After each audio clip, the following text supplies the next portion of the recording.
তো আসসালামু আলাইকুম গাইস। যেদিকে যাই সেদিকেই সান্ডার কোনো অভাব নাই। আসলে সান্ডা কি খাওয়া যায় নাকি খাওয়া জাহেজ না, এই সম্পর্কে আমি কিছু কথা বলবো।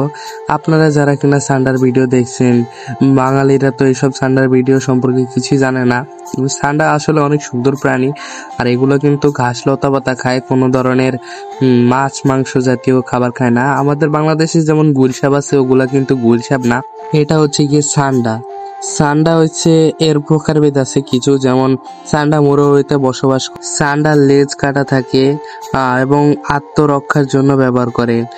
নিমেষভোজী, পাতা ও গাছপালা খায়, মানে সান্ডা পাতা ও গাছপালা খায়, কোনো ধরনের আমিষ জাতীয় খাবার খায় না।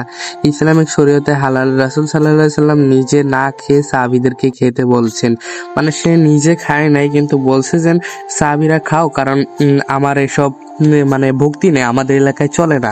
তাই ওর দিকে আমরা যে বাংলাদেশের গুলশাবকে সান্ডা বলে চালনা করে দিচ্ছি, আসলে কিন্তু গুলশাব হারাম। কারণ বাংলাদেশে যেসব গুলশাব সান্ডার মতো দেখতে গুলশাব রয়েছে, ওগুলা আসলে বন জঙ্গলে আশেপাশে বাস করে, মাংসী, ডিম ও ছোট প্রাণী খায়, মানে মাংসও খায়, ডিম খায়, ছোট প্রাণীও খায়। ইসলামী শরীয়তে হারাম।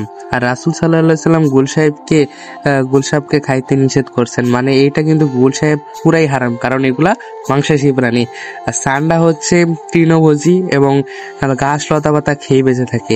এখন আমরা দেখি মিজানুর রহমান আজহারি কি বলে, তারপরে গিয়ে আমরা বুঝতে পারবো এটা আসলে খাওয়া হারাম নাকি হালাল, সেটা আপনারা দেখলেই বুঝতে পারবেন।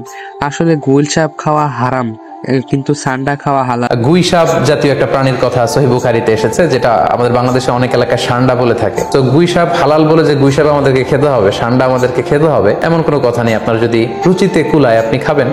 আসলে হারাম বলার সুযোগ নেই, কারণ কোন প্রাণীকে খাওয়া হারাম এটা বলতে হলে অকাট্য দলিলের প্রয়োজন।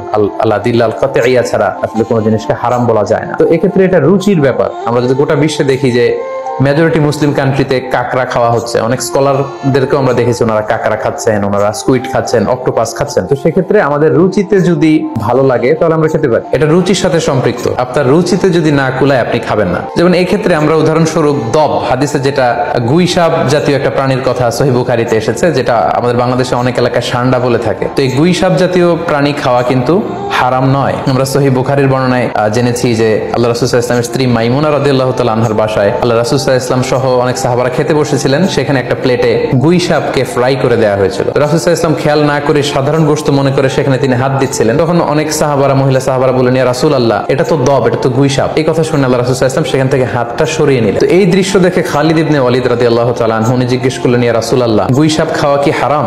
হারামুন আদ-দাব্বু ইয়া রাসূলুল্লাহ, আপনি যে হাত সরিয়ে নিলেন, গুইসাপ খাওয়া কি হারাম? আল্লাহ রাসূল সাল্লাল্লাহু আলাইহি ওয়াসাল্লাম বললেন যে না, গুইসাপ খাওয়া হারাম নয়, তবে আমি এটা খেয়ে অভ্যস্ত নই, আমাদের এলাকাতে এটা পাওয়া যায় না, এজন্য আমি এটা খাচ্ছি না। তাহলে বোঝা গেল এক্ষেত্রে এটা রুচির সাথে সম্পৃক্ত। তো গুইসাপ হালাল বলে যে গুইসাপ আমাদেরকে খেতে হবে, সান্ডা আমাদেরকে খেতে হবে, এমন কোনো কথা নেই। আপনার যদি রুচিতে কুলায় আপনি খাবেন, আর রুচিতে যদি আপনার না আসে তাহলে আপনি খাবেন না।